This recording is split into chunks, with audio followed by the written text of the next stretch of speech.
Hello viewers and welcome. Today we are unboxing a action figure, and this action figure is the Chainsaw Man action figure from TAMASHII Nations, and this particular one is part of their SH Figuarts line, which they are advertising as being very posable with almost like humanoid posability. So let's pop it open and see what you get inside.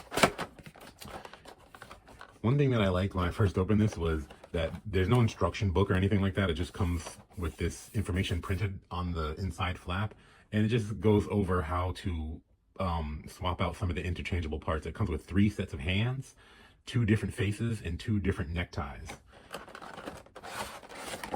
Let's see how all that looks. So you can see the figure itself. It looks actually pretty cool, and it has the 2 extra hand replacements and the ones that are already on the figure. It has an extra tie, and it has an extra face as well. And that's everything you get when you purchase the TAMASHII Nations Chainsaw Man from SH Figuarts. Thank you for watching.